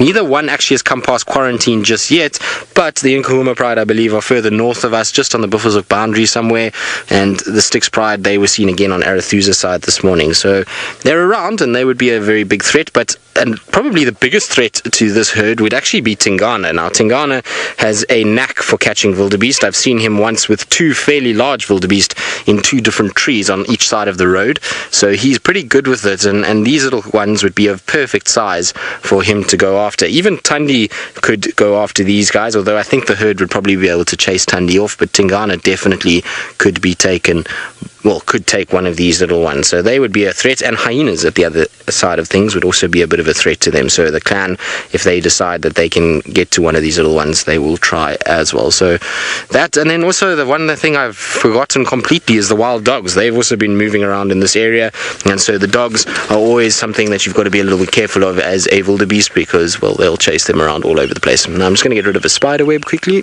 because... Hey, that's my spider web. It's your spider web. Sorry, Vildi. Vildi's shouting at me because it's his spider web. Sorry, Vildi. We'll have to leave your spider web for now. But thank you, little wildebeest. That was very pleasant to see all of you relaxing. I'm sorry if I'm waking you up. There were some big stretches there from some of them. It's amazing how relaxed they've become as well. The first time they were kind of born, they used to run away from us, but now because of all the vehicles, they've become so relaxed with us and really don't care too much. They're just sitting there now and not even getting up, which is quite nice to see. Now, I believe Tux is calling me on the radio, so I'm going to try and chat to him shortly.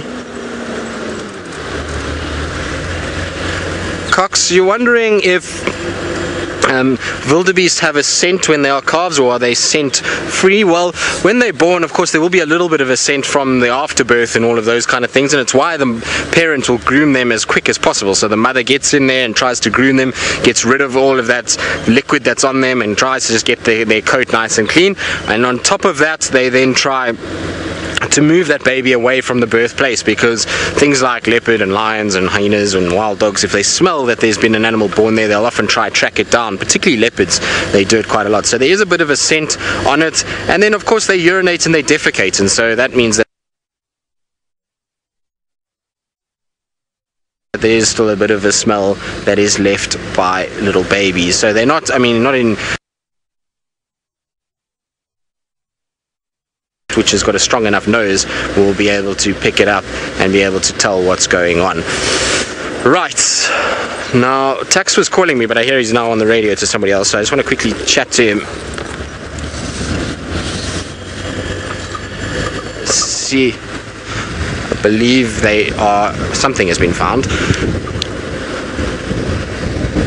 Tax, are you looking for me?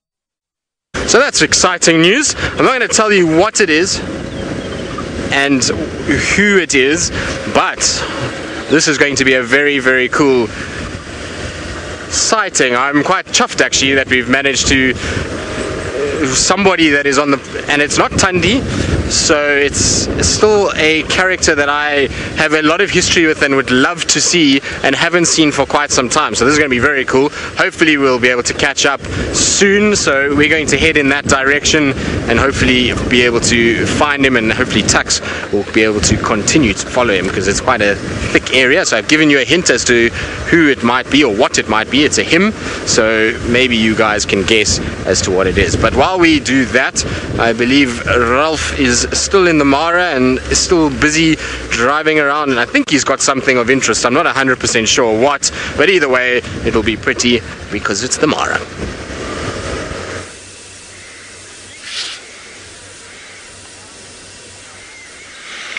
Yes, well, thank you, Tristan. You wouldn't believe that we've got lions if you had just joined us right now. But there are 4 lionesses over there somewhere. We believe they might have just gone behind this thicket, but we're still anticipating their trajectory coming towards us, and in between there can also be them lying down a little bit and doing their tactile rubbing up against each other as they've been doing. But for the time being we have lost sight of them. However, they were coming in our direction, so we need to just keep our eyes peeled. And for the moment we are staring at lots of greenery and looking for that little bit of tawny brown colour. Sometimes you see a tail flick, and we saw the last tail flick right there in the centre of your screen. It's difficult to tell exactly where just by looking at that, but if you look very carefully you might see a tail flick in the next little while as well. And the trouble when you're looking at grass like this, where you know that there were lions there, you start to make shapes of lion in the grass in your imagination, and you keep on thinking that you've seen lions. And I can't tell you how many bushes, how many rocks, how many termite mounds I've imagined are lions. But we always need to investigate, because I'd rather stop for a termite mound than drive away from a hunting lion. So it's always worth a stop, always worth the inkling that you might have spotted one. But we're still using our experience and the calculated guesswork that these lions are coming exactly in this direction. We are perfectly upwind from them, and they were walking straight into the breeze, which was fantastic for their hunt. And so the waiting game continues. As we sit here chasing flies, we need to keep on just scanning around, because they can sometimes also just slip through the grass, and then they've actually jumped a bit further than you realize. So I know it's not terribly exciting to be watching lots of trees blowing in the wind and the grass as well, but if you were with us earlier, you know why we're sitting here now, because we had 4 lionesses that are very keen to hunt, and with it being so cool, it's very easily going to take place. And they looked nice and skinny, not overly skinny, they looked very healthy, extremely muscular, but they looked like ready for a feed. And they've left their cubs as well, which is also a good sign, because you normally then realize that they're going to have some intention. But for now, it's lots of greenery and grass. Don't forget to send in your questions and your comments, folks, even if it's just about the plants. But we'll also take what you have on the lions. I'd love to have the interaction. This is for all of you, the viewers. We're sitting out here in Kenya in the Masai Mara, but we'd like to give you the feel that you're sitting with us, watching and waiting for these lions to burst through that thicket, and maybe, hopefully, well, it's always sad to say, but hopefully with a piglet or a pig running just in front of them. And that's what we've tried to anticipate, but you can also crash and burn, that you don't get it right at all.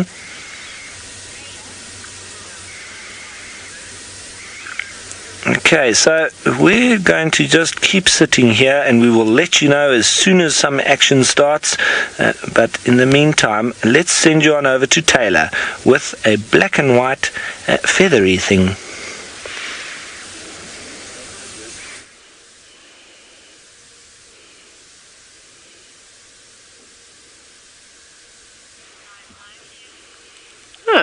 Hello again, everybody. Sorry about that. Guess what? We have finally solved the puzzle as to who the storks were that were swarming the skies in the Mara Triangle. I was right. It was the Abdom storks, and I can tell that they're Abdom storks because they don't have bright red beaks.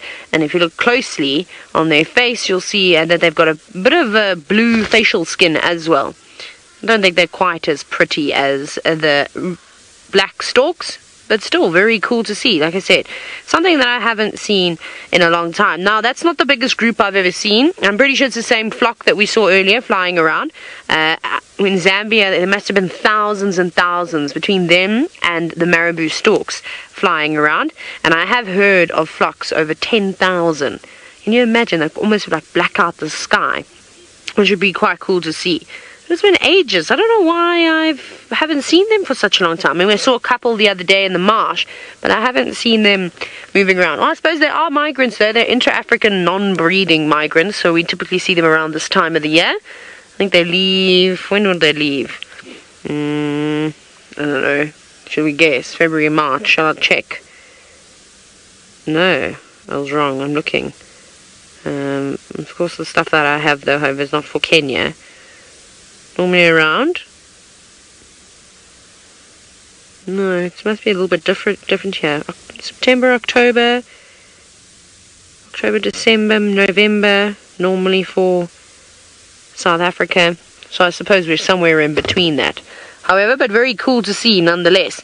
Now they're moving around in a bit of a quarry at the moment. I think there's even a couple that are having a bit of a fight. Oh, everybody. Oh, look at these ones. The car's arrived now, has made these birds scatter. But it is so cool to see them flying. We've had some great views of birds lately in the sky. I know Manu is a fan of following birds. They're not massive either. I mean, they're bigger than a hardy-dar ibis, but they're not particularly tall, surprisingly. They're only about 80 centimeters, so two and a bit rulers, two and a third, 2/3 of a ruler. Just walking around. I wonder if they're feeding. Yeah, some of them look like they're feeding, like they're looking for insects. They eat a variety of different things, from insects to all sorts of things. Oh, here's another little bird, one that I haven't seen for a while either, three-banded plover. I actually think I wanted to show you one the other day, and then I missed it, and it flew away from me. But a very pretty bird, and one that we see often down at Chitwa Dam, actually at most of the dams in the Sabi Sand. A beautiful little bird, tiny in comparison, of course, to the Abdom stork, however, much quicker, running after very little insects. You're going to be right over to say hello. It's going to, look at it, coming right up to the car every now and then. Quite cool. The birds are quite relaxed. The birds are definitely more relaxed up here than they are in the Sabi Sand. I don't know what the reason for that is, but that's definitely the case. I've never had so many birds so close and nearby my vehicle. Right, shall we create a nice photo opportunity for these guests? Let's do that. Be quite nice to see them fly. Okay, wait, I'll wait for them. Right, sorry, I didn't hear anything that was just said. The comms keep breaking up in my ear. I have no idea where I'm sending you off to, but I think I'm sending you across to Ralph. Let's give it a bash.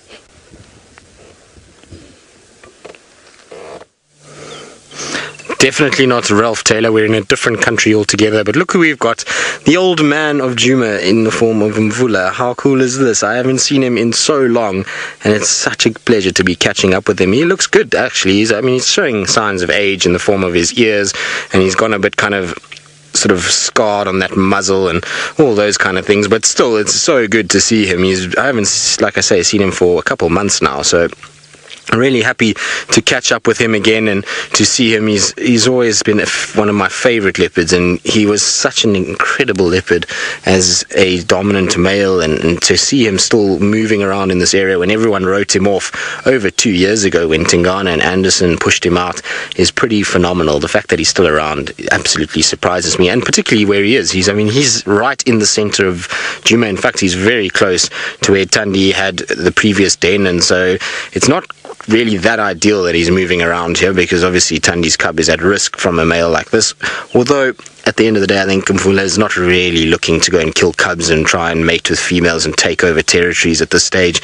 Probably find he's just passing through, but it's wonderful to see him nonetheless, and welcome to have him right on our doorstep once again. I don't think Tingana is going to be too happy about it, but it doesn't matter. It's still nice, like I say, to have him around. Now, he was walking and moving quite a bit, and he's now just gone on to a termite mound, and we know how much he loves termite mounds. He often sits here for long periods of time as he looks for things like warthogs and various other creatures that live inside there. And he's just kind of having a bit of a relax now. He was looking at some impalas that were in the distance, but it seems as though he's not too interested in them at this stage. Now, Scarlett, you're wondering how old Mvula is. So Mvula he must be 12 and a half, going on to, I suppose he'll start going on to 13 soon, which will be, that's about, I say 12 and a half is where he is at the moment. So he's going to have a long way to go until, well, he's not a long way to go, should I say, sorry, until he actually is really probably beyond his prime. He's, most male leopards in the Sabi Sands will only live to about 12, 13 years old, and he's already approaching that number. The thing is, though, is he still looks really good. His body condition is not bad at all, even though he's a bit scarred up and he's got tatty ears. His neck and his shoulders are still look all right, and his teeth are okay, and as long as those are all right, then he should be okay to survive a little bit longer. The problem is there's going to be more and more pressure put on him by all of these other males in the area, and the more we get young males, the harder it's going to be for him to survive.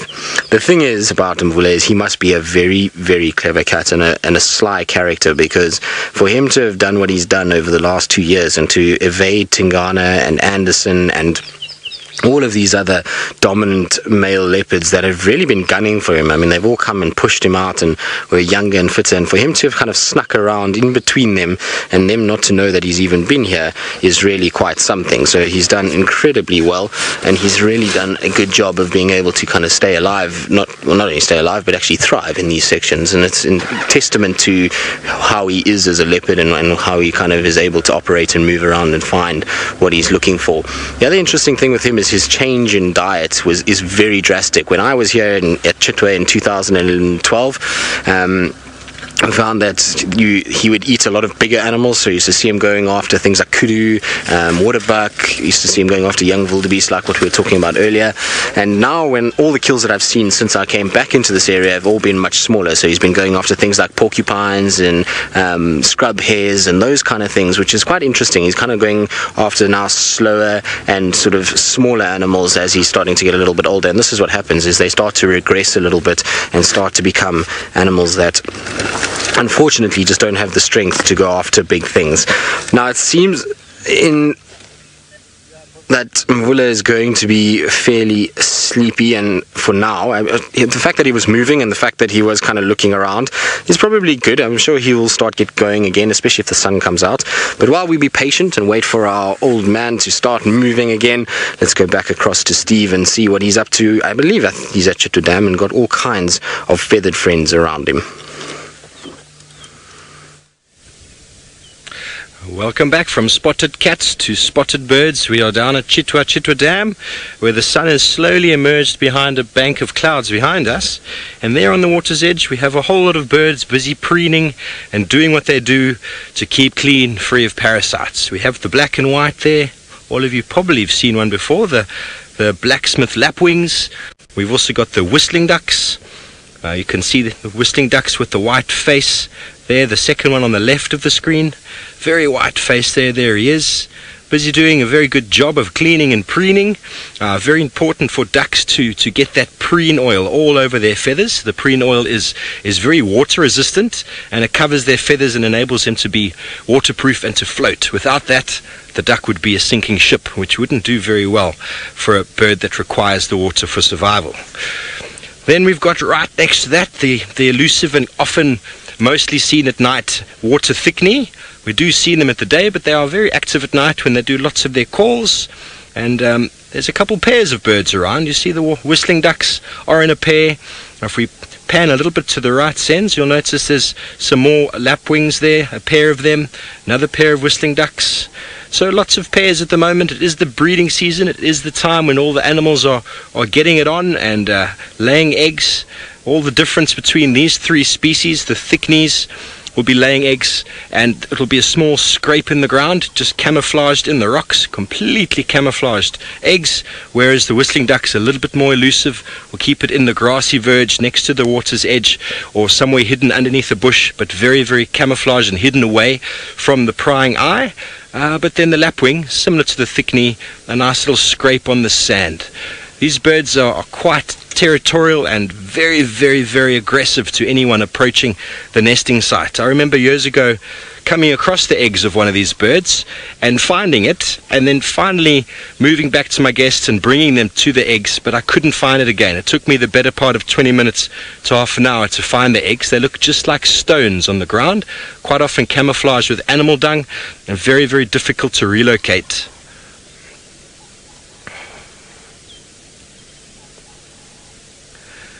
Paula commented that the ducks look like they have a white face, with painted white. Indeed, hence the name white-faced whistling ducks. Why their face is white, it's uncertain, but it must be a species-specific thing. They accumulate in quite big aggregations in the non-breeding season, but this time of year you'll find them in breeding pairs. Busy feeding, busy preening, feeding on a little bit of aquatic vegetation there. They are grazers, but will also dig into some mollusks or any insects that they might come across, but mainly a grazer. Look at that, the face directly under the water, just scraping in the sand, unearthing any loose vegetable matter that might be there, any small mollusks or something they might be able to grab with their quite sharp and powerful beaks. Ongoing process when the daylight hours are up.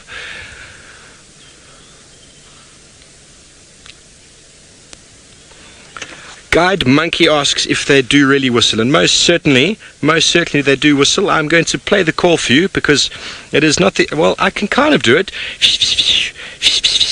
but it's not a very good whistle of mine, but I will be able to play it for you now. Let's have a listen.